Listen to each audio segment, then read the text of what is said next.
Welcome back, everybody, to another episode of the JMO Podcast. I'm your host, Tayler Michels, and on this episode, we've got return guest John Hoyer.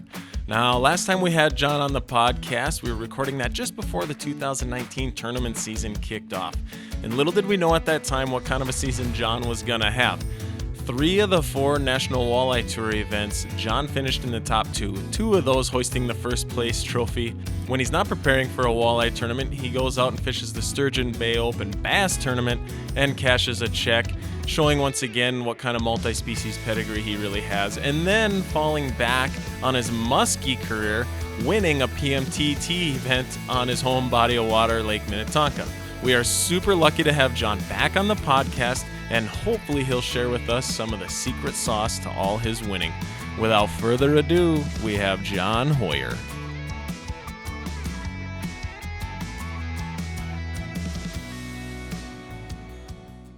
Well, John Hoyer, thank you so much for coming back on. I think it's been a year almost to the day, really, at Northwest Sports Show last year since we sat down and talked. That was the first time you and I had ever talked in person. So, and then, holy cow, your 2019 tournament run, unbelievable, just like a nuclear bomb going off. And I just got to know what life has been like for you since your last tournament last year. That's a good question, and I'd like to start by saying thanks for having me back on. It is funny to think about 1 year ago, today or whatever, at the Northwest Sports Show, and how my fishing life hasn't really changed except for the, promotional side of it or whatever. But, I've done a lot of podcasts. I've had the joy of, reliving some of those tournament successes with people, friends and family especially, and then I went to ICAST for my first time, got to experience that. And, really just I haven't been overwhelmed or anything, but, just the whole schedule thing going forward and prioritizing days set in stone where, in the past it's like, yeah, I'll maybe make that Thorne Brothers spring sale if I'm not on Lake Erie, now it's like people are calling, they want you at their events, and it's really kind of flattering for sure. And it's so great for the industry. I come at this industry from a consumer standpoint. I love your guys' content. I follow everybody's Instagrams and all these things. And it's so great what has happened in the industry, for you. But it's just, like you say, these podcasts are popping up and it's just, there's so much cool stuff happening right now. There's been this huge bump, for everybody just to have the chance to talk to you. It's very cool. To start it off, I got a few questions here for you. Looking back, we talked about last time a little bit about how you came into the tournament fishing world, nurturing your passion for fishing, coming up as a youngster, and then developing your co-angler years where you really, really kind of developed. And it was almost like that was your college years and you excelled. And then there was kind of a draft where you had made friends, with Bill Shimoda, Dustin Mankey, Corey Springle. They almost drafted you or peer pressured you into turning pro. They're like, hey, if you get a boat, man, we'll fish with you. And it's like, oh my gosh, let's do this. But man, last year, like I said before, a nuclear bomb went off. What is it? What is this? Everybody wants to know. Everybody wants to touch and feel and taste the secret sauce that you've been on. Even 3 years ago compared to now, what is the deal? What's going on? Oh, man. My instant response to that question is straight up divine intervention. As far as in my mind, I hadn't really changed the way I fish or break down water. I've always, been hyperactive in breaking down the details and what I'm seeing, and every little variable just goes into my brain and starts, calculating.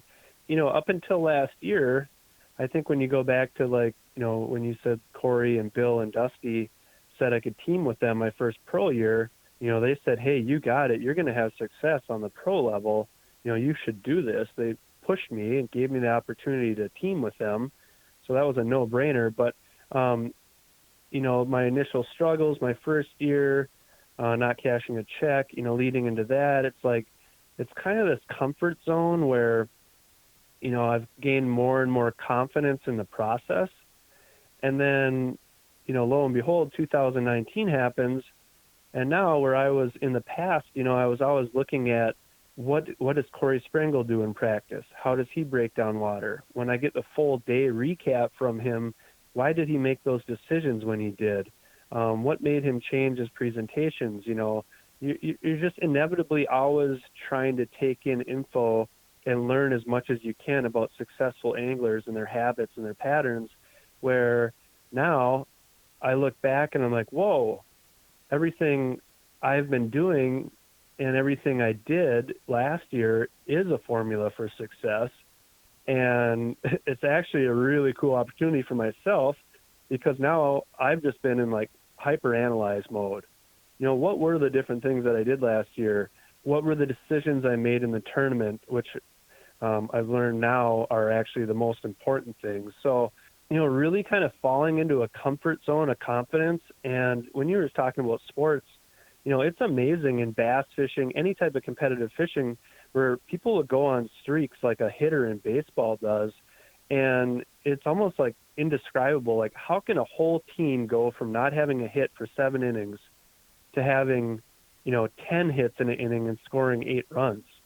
And it's almost like this just upper level of focus. So that's kind of the only way I can really compare like the tournament confidence. It's like being in a rally and going into the tournament with a plan and just like effortlessly moving on when things don't happen perfectly at first, on plan A or B, and, just going along confidently and knowing that at the end of the day, whatever's going to happen is going to happen.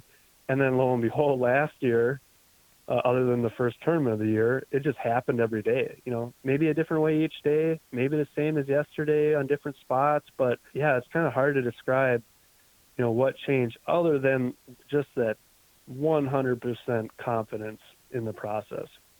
And you're so right that it's only natural, especially in any kind of competition, to kind of look at who else is around you, and try to take in that information. I mean, it's so natural for top level competitors to want to compare themselves. And I just think back how, it was probably a little bit of an inside joke. It might be too much of an inside joke for people that don't know, but on Corey Sprengel's Instagram this recently, when he was throwing those big swim baits in his tackle box, and he says, well, if John Hoyer wants to go fish tournament walleyes, I guess I got to do it, So now he's looking at you the same way you were looking at him. I mean, you really got a lot of people's attention, and you probably did already, but how comical is that, to look back on? It's certainly an inside joke between you guys, but it's also reality too, a little bit. Yeah. And that's like super weird and flattering for me. I've had stories with Corey, and he can have a bunch of stories where, the Berkeley wrapped 621 Ranger on Green Bay. Like, who else is that? That's Corey Sprengel. Well, if you know anything about walleye fishing, or if you've ever even heard of a walleye tournament, you better be paying attention when that boat drives by. Like, that would be stupid not to. And, I've always been able to just kind of, like, I've never thought that anybody would care what I'm doing in a tournament or whatever.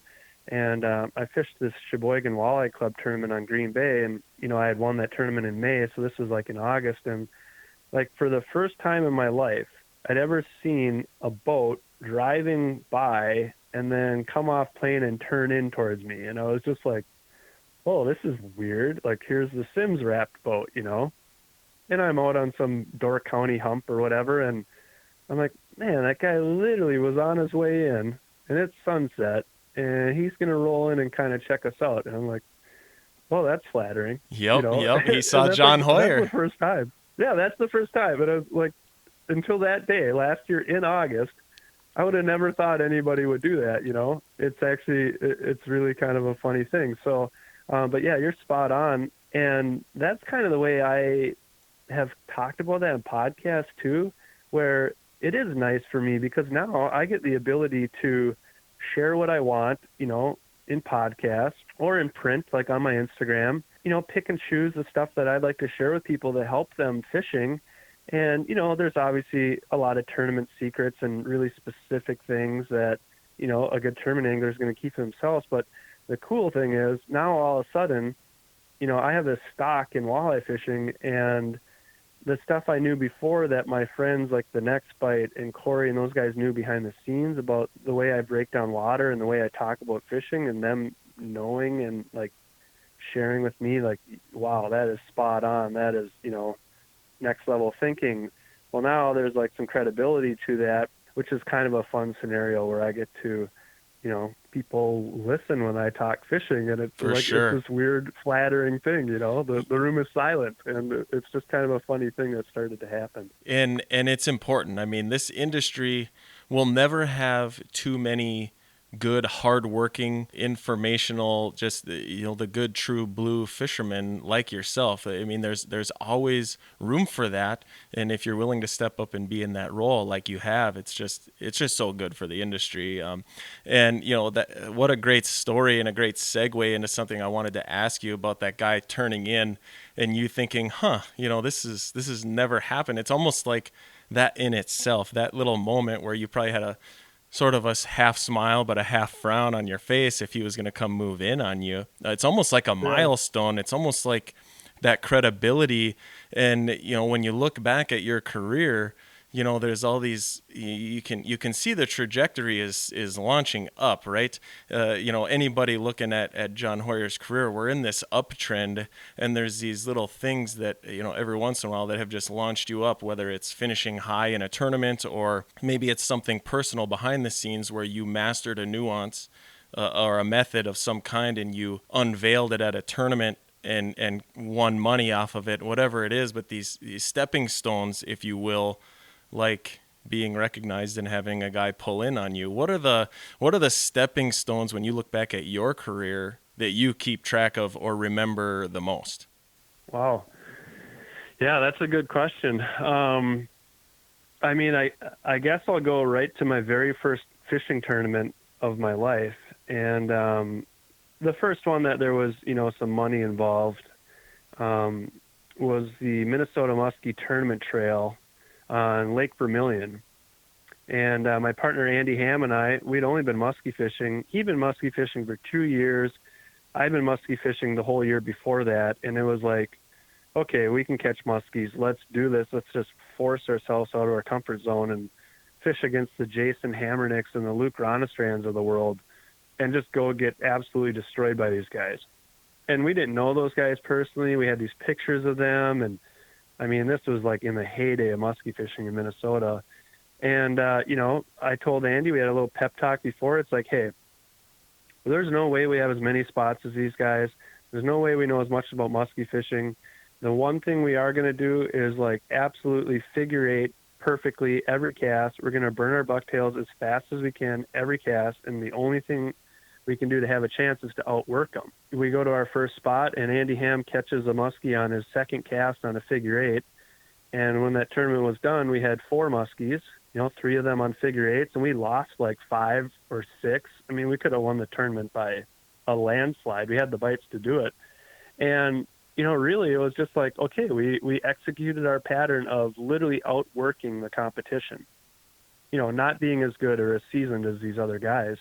And I think I've taken that with me in my fishing life, since. I've always been Sunday, an hour after sunset. Every muskie weekend of my life to Lake Vermilion, I'd stay an hour after sunset. I'd get home at 2 a.m. Like I've always traded sleep for, extra fishing on the weekend as a weekend warrior, or traded sleep for extra 4 hours of fishing, pre-fishing for an NWT tournament. Always been like sun up to sundown.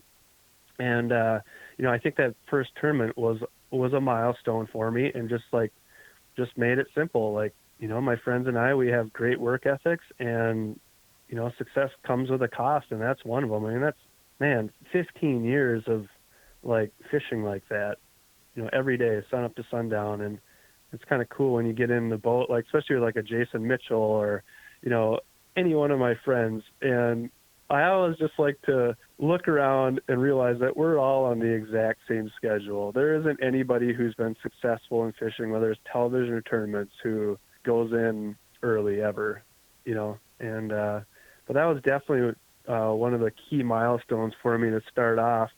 Let's see, I guess fast forwarding, up to like my walleye fishing career, I can think about, my first year as a pro, and my first tournament ever was on Lake Erie on the pro side.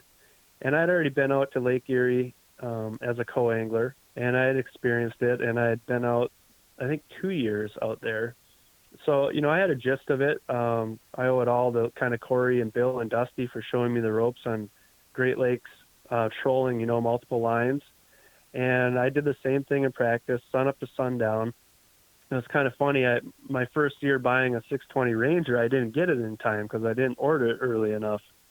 And so I was borrowing actually my traveling co-angler, Brett Kenner's boat. And lo and behold, the power head blew about 2 days before the tournament in the afternoon. My friend Ryan Buddy stepped up, and his travel partner drove 4 hours the day before the tournament and got his 621 Ranger and let me borrow that. So I got in that boat, sight unseen, day one of the tournament, and, turned the electronics on. And the deal was he had a Humminbird and Lowrance unit in there. And I was driving about 35 miles to the school of walleyes that was like 5 miles long. All I had to do was drive in, graph around for maybe a half an hour, find out where the school had moved to. And, my plans were to have, upper 30-pound bag and catch like 40 walleyes. So I went to come off a plane and start graphing around, and I had a ton of interference on my graph, and I was like spinning out. And I was starting to get anxious. I'm like, wow, I can't mark fish on this graph. Like, what's the deal here? I can't believe this guy's graphs don't work perfectly, And I drove around and, looking at watercolor, and eventually I just had to throw the lines in, and I ended up trolling for like 2 hours and catch nothing. So then I decided to drive another 7 miles further away and fish this island, West Sister, and just decided to troll it. And I ended up catching my first walleye and, burnt another hour and a half there, and decided I needed to start headed back to launch and, fish my way back or whatever. And I ended up on Kelly Island and Kelly's. And it was an area where I really didn't mark them that good in practice, but I caught some nice ones. And I had about 45 minutes left before I had to head in. And we made one pass, and I caught like a 9 and an 8-pounder. So a total of 3 fish. And we drove in with our tail between our legs, and I was really, really frustrated. What was your co-angler thinking? He's got a first-time pro, and you got a new boat. Oh, man. Yeah, I know that feeling as a co-angler. You kind of get in the boat, and the guy just isn't that dialed in, And I was a rookie, and, who I was traveling with, Corey Sprangle, Bill Shimoda, Dustin Mankey, you would think I knew what was up, and I'm sure the guy was excited to fish with me. And, by the end of the day, it was like, wow, this guy, didn't exactly know what he was doing. So the thing about the Great Lakes is when you're looking for schools of walleyes that big, it's a lot of just like numbers crunching. There's a probability of what you're going to catch by what you see on your graph. And that's, ultimately what we're looking for. We're looking for that, either school of all big fish with a slower catch rate, or the mega load school, which is where I started, and you just go through so many fish you can call there. So, by the end of the day, you can end up with 40 pounds, like no problem. So anyways, the funny part of the story was I was so spun out that at no point did I ever think about just unplugging the Humminbird graph so the 2 transducers weren't interfering with themselves. And man. So that night I'm back at camp, and the light bulb goes on, and I go, duh. And I unplug it to run. Now I'm just like, well, I can fish with this 9-inch Lowrance. This is what I know and love is Lowrance. So I unplugged the Humminbird, and I knew it was going to be perfect the next day no matter what. So I just ran a map and 2D sonar, and I started where I left off on Kelly's. And, as I was driving around graphing, I'm like, okay, this is probably going to be pretty good. Started trolling, and as the day progressed, it's like I had no pressure. There was no way I was going to cash or check because I had only, 23 pounds or something on day one. And so I just had zero pressure. I actually ended up using my GoPro and filming these fish catches throughout the day, completely relaxed. By the end of the day, I had 46.5 pounds for 5 fish. Holy cow. And so it was the second biggest bag of the tournament. Wayne Van Dyke had the biggest bag on day one. And I literally missed a check by like one place. So it was like, okay, I can do this. And there was these circumstances that made me, off my game. And there you go. I could have cashed a check my first tournament. And it was like this big confidence boost. So as the season went on, looking back, really the thing that kind of held me back was my decision-making process. Really, I think my muskie knowledge kind of held me back a little bit, and I was camping a little too much, and I was like waiting for fish to start feeding. I could see them on my graph, but it really kind of not good time management, and I ended up not cashing a check that year. So, but that was definitely it was definitely a cool little confidence boost for me to be like, okay, I can do this. And by the end of the season, I did have a different attitude, but it was a really key day for me in my pro career, to go forward confidently. So that was definitely a milestone for me. Yeah, and then that leads up to, fast forward a couple of years, and last year, like you say, you're still kind of in that mode where you're looking back and soaking up that information and dialing it in to really find out, what kind of a season you had last year. Because I suppose up until this point in your career, you haven't really had a season go backwards or go worse than last year. But man, it's going to be hard to top 2019. So what do you forecast that to be for yourself? What kind of a stepping stone is 2019 going to be for you, say 5 years from now when you're looking back at it? What are you anticipating for yourself? What are you hoping for? Yeah, I mean, that's like, Corey Sprengel has won 2 National Walleye Tour events in a year. So it's happened like once before. I'm not really sure about the FLW and PWT days, but I mean, the guys we're fishing are so good that, to expect to ever have 2 wins again would be, almost ridiculous to think that. But I will say that the things I've learned, like in my last 2 seasons, have been a progression for myself. I am very confident going forward. I now know the secret sauce that, I knew how Corey had his success, for somebody to put that into their own thought process and their own timing and, tournament 8-hour format. I now am comfortable with my decisions in a tournament, and I have this kind of black and white strategy going into any tournament. I'm looking forward to any tournament anywhere in the future, and then just realizing that, really it just comes down to the fish and do they bite or not. But way different confidence level after last year, like I said originally, just in the process of it all. The JMO Podcast is sponsored by Long Haul Trucking. Long Haul's always looking for more skilled professional CDL drivers to join their team. They're a people-first company, and it shows. Their employee-owned, asset-based fleet of over 350 Conestogas is among industry leaders in pay and benefits geared towards long-term success and growth for company drivers and owner-operators. If you're a professional driver or a company that wants to ship product with the best in the business, get a hold of Long Haul at 1-800-255-5153 or find them online at longhaultrucking.com. Long Haul, running on the power of promises kept. So let me ask you this, just because you're such a multi-species guy still. I mean, the walleyes, you're certainly synonymous with that at this point in your career, and they pay the bills probably better. But if you were to look back on even just last year with your cashing a check in Sturgeon Bay, winning another PMTT event. That's certainly not the first time. But then also your unbelievable NWT season.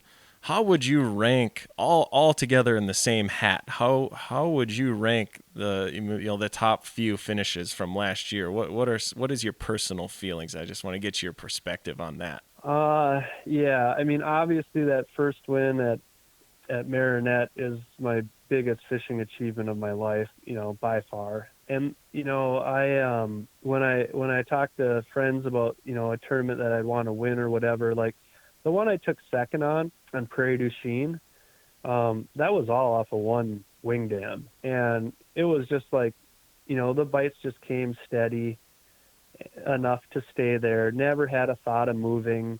So it was really kind of simple, but like I really wanted to have success in a tournament where, like Green Bay, where you couldn't win it on one spot. You had to like move, you had to make the decisions, you had to make adjustments, you had to read the water, like a real tournament win. And that's what Green Bay was for me. Granted, I did catch the majority of my fish in my primary area, but my game plan was legit. I executed it. We got the bites like I thought we would. And it was just like a next level of gratification when I realized what all went into that, how I found it all in practice, how our team worked together to keep that primary area secret, the different depths we were fishing, just a little bit of smoke and mirrors as far as not making it look like we were all queuing in on the same thing, just like, and then all of us having success in it, that was like next level gratification. So like if I would have won at Prairie du Chien, that would have been awesome. But in reality, you're throwing a willow cat up to a wing dam that a walleye can't resist, and like, yeah, it'd be awesome to win, but it wouldn't be the same as like, Green Bay, and then even Devil's Lake. Just kind of like junk fishing, like just fishing a number of different patterns in relation to the conditions. And, when it's all said and done, you end up looking like a genius, but in reality, you were just kind of comfortably fishing, for 3 days or whatever, or for 2 days, just like going about your thing, just like practice, but on a timer, being a little accelerated in your, decisions, keep moving, and then, execute, lose a couple, it's expected, but just get it done. And, being able to like have these unbelievable things to gauge success on, and my favorite ones now, that's really why I point to, that style of tournament. It's just like the upper level, the stuff that I've watched my whole life and be like, man, why did he make that decision? And look when he moved, and look at that key fish catch he had. Now I can look back and say like, oh, I remember a few of those key, judgment calls I made to head south on day one, confident I had enough spots and not dying in my primary area, keep moving and then getting those last 2 bites on day one at Green Bay, stuff like that is like, really gives me goosebumps. And that's one part I am proud of. And, it's really cool to be able to think about that. But that second place one at Sault Ste. Marie, though, I've said it in a couple of podcasts, that is probably the coolest thing I've ever done in my fishing career as far as like developing a pattern. I developed like that all came together in my mind with about 3 hours left in practice. And then I went forward in the tournament, not even knowing if I was going to cast the Berkeley Champ swimmers the whole time into the weeds. But, I thought I would probably troll also. But as that day progressed in the morning and I had a couple, and I just like, okay, I got 4 more hours left, 5 more hours left. I can get 3 more bites. These are nice fish. And to look back and realize that I did that 100% of the time, both days, something I'd never done for walleyes. And it was a musky pattern in my mind. And after 1 bite in practice, I literally told my travel partner, Aaron, that I can win the tournament doing this. And to place second, David Kolb was on a whole different class of fish, but that was like unbelievable for me. I had the rest of the field by 9 pounds. So it kind of was like it's not to take anything away from David Kolb, because like I said, he freaking dominated it, but like I had this pattern that stood apart from 99% of the field, and it was all thanks to my muskie career, and the way it came together with 3 hours left was like the most exciting thing ever. I was so giddy going into that one. It was amazing. That's so awesome. And that kind of circles back to, that's why Corey Springle makes a joke on his Instagram about throwing these 9-inch, twister tails in his tackle box. He's like, oh my gosh. I mean, you really, in a, just the best kind of way, through a ripple in the water, through that tournament world where nobody's going to go to that body of water and look at it the same. Everybody's going to look at, everybody's going to know what your boat looks like. And if they see you doing that, they're going to get scared. I mean, it's just the reality of it. And it's just how cool that is hilarious. It is pretty funny. Well, I tell you what, just to go deeper into, some of that idea of the nuances and just how you've sort of mastered your craft to this point. I mean, you'll never stop learning. There's no question in fishing. That's true. But to this point, how have you gotten so proficient at all these different methods of fishing and all these? I mean, you're a Minnesota born and raised fisherman, but yet you can go to the Great Lakes and troll with the best of them. But your home state, where you grew up and learned how to fish, live bait rigging with the bail open, finger on the line, and it's only legal to have one line per person out the side of the boat. I mean, it's just that, and amongst other things, you've put so many casts in your life into muskies, but yet you've developed this, these walleye nuances. How do you develop a nuance like that? How do you develop these methods at this point in time in your career for walleyes? Just how do you do it? Yeah, I mean, you talk about like a breakthrough or a milestone, and I mean, I'm not taking any credit for it all, but when I first heard from a friend that was using a jig wrap for a walleye, vertically in, name the depth of water, 30 feet or whatever. And to see that they were like pumping it 4 feet and letting this thing fall, and to watch big walleyes eat this thing that's just flying around, like that was such an amazing breakthrough in my head. And I mean, I literally just started instantly comparing like these walleyes that are picky eaters and eat live bait, like you said, with your finger open on your bail with light line, lively leeches, lively shiner minnow, creek chub, night crawler, you name it, stealth mode for these picky eaters. Not just to say, okay, this is a fall pattern in 30 feet of water, but to be like, wow, these walleyes are like way more of a predator. So I'm not saying it was like this light switch moment, but I guarantee you that was one of the first times I started comparing walleyes. And, when I started cross-referencing muskie locations with walleye locations, both ways, and realizing like, let's talk about location, big fish, the biggest fish in the system, get to sit on those best spots on the lake. And, so for location, I started realizing there's nuances and similarities between the two of them. But when I first started realizing that the presentation part, like, crossed over, that's really like in the last 5 years of my walleye fishing. And, like say somebody throwing a lipless crankbait, like a ripping wrap or, a Berkeley war pig or whatever, ripping it up and letting it fall, like how different is that than a live leech? And we're catching them in 39 and 40 degree water pre-spawn. Like those fish probably won't even bite a leech. So just kind of like the overall picture of walleyes and giving them the credit that's due as what's like, that's the number one thing that's been able to give me like this complete open mind on pushing the extremes of using artificials, the paddle tail in the weeds, ripping them through the weeds, realizing that these fish are actually probably the two best predators in the lake, walleyes and muskies in fresh water. And to push that envelope and have success doing it is really kind of the most fun thing I've been doing lately in walleye fishing. And then to have tournament success because of that, that's just like this cool thing that I, like I said earlier, have been able to reverse engineer. So now the sky's kind of the limit. Even when you were talking about trolling, there's a lot of similarities and a lot of processing in my mind. Like, okay, what if my bait was 10 feet above all these fish that I'm marking here trolling? Like, who's to say a walleye can't come up 10 feet?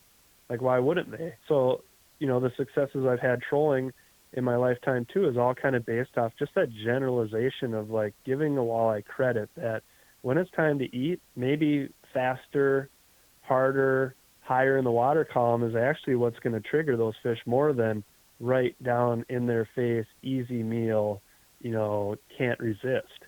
So I'm kind of constantly trying to do that because A, you cover more water, B, it's more fun, C, they bite harder and are hooked better. Like the list is kind of endless of reasons why I strive to always do that now in walleye fishing. But that's the root of it all. Is just simply realizing how awesome of a predator a walleye is. Well, I tell you what, man, it's you make good fishing look easy for all those things you just said. I mean, it's you talk about it like, you just it's just the way you think, and I love it because you make it look easy. Well, I tell you what, I love, love the fishing information. But here we sit now. The unfortunate reality is that we're experiencing this global pandemic, coronavirus that has just messed up the tournament fishing everywhere as of right now. And the first two stops to the NWT season are canceled. Looks like hopefully they can slide another event in. It looks like they're trying to decide on putting an August stop in there somewhere so you can do some fishing, crossing our fingers that we do get through this corona stuff and the tournaments do come back. But not to get all newsworthy and CNN style. I don't want to talk about corona more than I want to talk about. I've seen on your Instagram stories, again, I'll mention your Instagram stories. I know that you have your boat. I know your boat is rigged up. I know that fishing is legal in Minnesota, and I know how much of a fish head you are. So I want to know where you're going to be spending your time until these tournaments come back. What are some of the awesome bites you got coming up? Yeah, that is a good question. I got my boat rigged up and ready to go, and I actually had a number of new things put on them this year. So I think my boat's actually done today. So I had to change some things around. The Ranger was really nice to get me my boat in time, and even with all the struggles that they had going on with supply issues and stuff. So I asked them to ship my boat, without navigation lights because their supplier, had ran out of parts for that because of COVID. And so that's actually why, I haven't had my boat for 5 days. But, I have been doing a little bit of crappie fishing. I'm actually going to go to Leech Lake. And I actually kind of have, with everything we just talked about, Leech Lake on walleye opener, if you want to catch the most walleyes you possibly can, you would buy as many spot tails as you can afford. And you'd go and throw an 1/8-ounce jig and, snap jig it around on the flats where a lot of these fish are spawning or dumping back into the main lake or whatever. And my friend Jeff Anderson taught me probably 10 years ago how to snap jig a shiner. And, that's a lot of fun. The funny part about fishing as much as I do is I already have all these preconceived notions of I'm going to go prove these Leech Lake walleyes wrong and let them know that they actually are just fine with eating a paddle tail, maybe a rattle bait, whatever I want to throw for them. So, there's probably, I'm going to have some shiner minnows with, my brother, I'll probably have him throwing one and he'll catch probably twice as many as I will. But, as far as for myself, that's part of the equation is to accept maybe a lower catch rate initially by experimenting. But the beauty of fishing so much, I really don't need to catch fish to have fun. And I don't mean to be stuck up and say I want to catch them the way I want to catch them now, but it's really kind of fun to think out a pattern, push the envelope, and then have success doing that. So, I won't be surprised if there's a time this coming weekend on Leech Lake where I am out fishing a shiner with a ripple shad and maybe a little bit heavier jig and working it aggressively, in some new weeds or something like that. I'll just be yep, I knew that could probably happen at some point, when they're really feeding. And there'll be times where they want a shiner drug on the bottom, whether it's a time of day or a cold front or whatever. But those are that's really kind of what drives me in fishing now. And with to kind of circle back on that question of what I'm going to be doing, leading up to our first official tournament, hopefully that happens, as long as once the governor makes guiding legal, I think I'll definitely take that opportunity to do some guiding on Mille Lacs and kind of be available for hire to make up for maybe some of that money that I've lost, or haven't been able to make, in a tournament or whatever, and kind of open myself up to do a little bit more guiding than I usually do. And the fun part about that is last year I basically swore to all my friends that I'll probably never use a piece of live bait again on Mille Lacs. And that was due to a May and June Berkeley snap jig bite. and then also those champ swimmers. That was initially where we were doing that and catching fish. So I have Mille Lacs has so many walleyes in it. It's really like the ultimate place to, guide somebody or to go out and try a new, technique that you've been brewing up in your head all winter long. So there's just enough fish where you're going to have results, and you're going to have results quick if something you're doing is right. So, for me to be able to go and take a couple people out fishing and show them the whole process of finding fish and then catching them, on artificials, there's no better place to do that, right in my backyard than Lake Mille Lacs. So that's definitely how I'm going to be spending a lot of my time. And are with these tournaments being pushed out, you'll have to remind me who your teammates are for your walleye tournaments. I know you guys travel and you fish in teams for the NWT. Are you guys have your group chats gotten more active or less active, and everybody's just got a lot of cabin fever? How's that going for you guys as a team? Yeah, everyone has cabin fever, so we all got our boats now. Like I said earlier, my team is Bill Shimoda and Dustin Mankey, and then also Dewey Jelm. He generally fishes, 1 or 2 tournaments a year with us. And, initially it's like, oh my goodness, look at these shutdowns, look at this. And we all have like the same positive attitude about it. The CDC and everybody has been taking precautions to keep everybody safe. We all understand that. So, you just kind of, you almost get numb to the news. You can kind of consume as much of that as you want, and we all know what's going on and everything, and we're definitely looking forward with definite cabin fever, to the first official NWT tournament, date to come up or whatever. We were scheduling this interview, and I told you I was going to have a sport question in my back pocket to surprise you with, but I needed to make sure. That being a Minnesota boy, you like the Minnesota Vikings, because here it is. Talking about your teammates and stuff, looking at you guys as a team, it's probably a little bit understated, how you guys work as far as a team goes. And there's lots of teams. You look at the top level walleye tournaments at NWT. It's a co and pro deal. You guys compete against each other, but you have teams that you work with during pre-fishing, whatever. And I look at you guys, and I look at your season in 2019, and I think back, I'm a Vikings fan. My favorite era of Vikings football, late 90s, early 2000s, we're talking Chris Carter, Randy Moss, deep ball. I look at your performance in 2019, big time, big stage, big performances. You've got to be the Randy Moss of the group. But I need to know who and why your teammates would be. I mean, how you guys contrast each other. But Bill Shimoda, is he the Jimmy Kleinsasser of that era? Is he the John Randall of that era? I mean, I know you know the Vikings, so you got to give me something. Yeah, that's solid. Let me think here. I think when you say Jim Kleinsasser, I would definitely say that.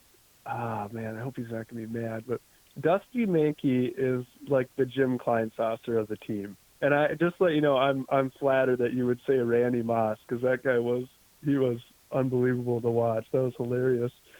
But like Dustin Mankey and Jim Kleinsasser, I'm trying to think of an analogy. I mean, really, the absolute like workhorse guy who he's there and he's doing his part, and, there's all these successful plays that, happen, and maybe you didn't see the block that he made or something like that. And then all of a sudden he catches a touchdown, in the waning moments of the fourth quarter. Oh yeah, so, exactly. Yeah. Dustin Mankey is an absolute hammer. Like, the number of top 10s the guy's had in the last 3 years is hilarious. And, as we fool around in camp, he's definitely the jokester, like the biggest joker of the group. Like, he has us laugh so many times. And this is 30 at night when we can barely hold our eyes open. He'll go off on some story about a guy he met at a boat ramp, and then you have this conception of Dusty Mankey, and then all of a sudden he goes out and he's like, oh yeah, in first place after day 2, and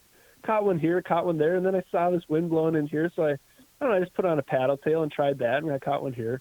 And it's just the guy, I love him to death. He's the nicest guy in the world. And I'm trying to say it nicely, but he just all of a sudden comes up with some of these like finishes, and the way he goes about it is just so pure. And like Minnesota boy, most of them are one rod when he can get a spinning reel in his hand, and he just gets it done. So I think Shimoda will laugh, and probably Corey Sprengel, and anyone who knows Dusty will laugh the most with that analogy. But That's good. I hope he finds that flattering, yeah, for sure. But as far as Bill Shimoda, man, that one's a little tougher. Bill is definitely like the team leader. He's definitely like fished the most tournaments on the walleye side. He's been doing it the longest. So I don't know I remember like Gary Anderson just kicking every field goal. I mean, there was obviously a couple he missed. But like, if there was the most rock solid point scoring machine on the Vikings, it's probably Gary Anderson. So maybe Gary Anderson, or more like a Randall Cunningham, where like veteran, been there, done that, does not get stressed no matter what, never shows any sign of stress.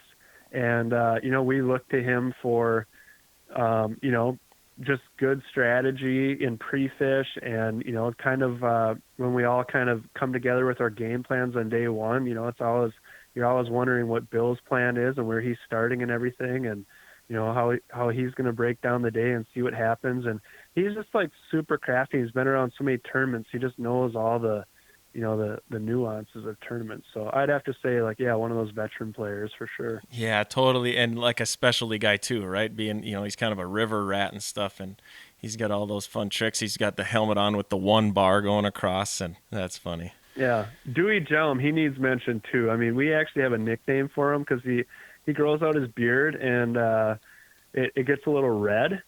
So we actually, it was kind of funny. We were calling him Chuck Norris behind his back at Green Bay this year. And then one of our traveling partners, like, just straight up called him Chuck Norris one night at dinner.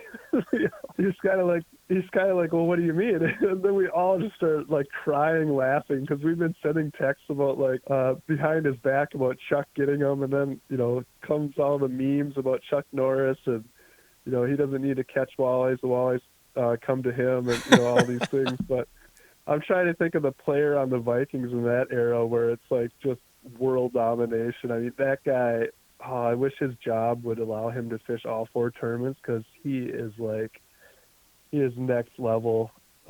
Just an absolute hammer when it comes to walleye fishing. So maybe like a John Randall type, because he's just, when he's on the field, he's got that war paint on. Yep. Yes. Good call. Exactly. Yes.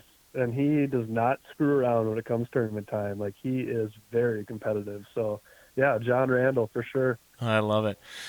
Cool, man. Well, do you have anything to add? That's kind of what I had planned for this one. No, I mean, I other than just kind of an appreciation for the fishing industry, and with the whole COVID thing going on, I guess I've arrived at the point where I really kind of calculated everything down for myself, and the last thing that anyone ever wants to do is to negatively affect somebody else's day. Like, I've always kind of lived by that. And like, when it comes to precautions at, traveling to a lake to go fishing or whatever, I've hung out with a very select few number of people in the last couple of months. And, I almost like feel like I should do a little Instagram story of like how I travel. But, for me, it's like, pack food and don't even go into the gas station. Just fill your truck up with gas. And it's kind of just doing your part, where you're really just appreciating everybody else's livelihood. And to see some of these places that got shut down for fishing, and for our governor and the governors around us to leave fishing open, I've gotten to the point now where I don't think it's selfish that I want to go fishing. I know what I'm doing. I know how I can limit the risks. I sanitize my hands before I go into a gas station if I have to, and I sanitize them when I come out. So it's like, doing your part. And I really feel like fishing is a safe alternative right now. And I really feel like it's awesome for people to get out fishing, because this is a really stressful time for everybody.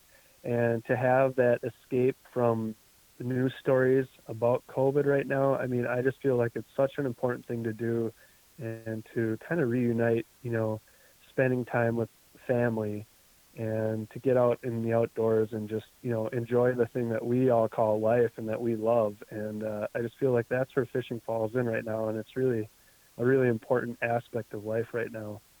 I couldn't end it any better myself, John. Thank you so much. Until next time, hopefully we can talk about some more tournaments. That sounds like a perfect plan, John, and good luck fishing down the road. And thanks everybody else for following along on another episode of the podcast. You can look us up on Instagram or Facebook at Jason Mitchell Outdoors. If you got any ideas for topics or guests on an upcoming episode, let us know there. And if you're checking in on YouTube, Spotify, Stitcher, or Apple Podcasts, make sure you hit the subscribe button and share with all your friends.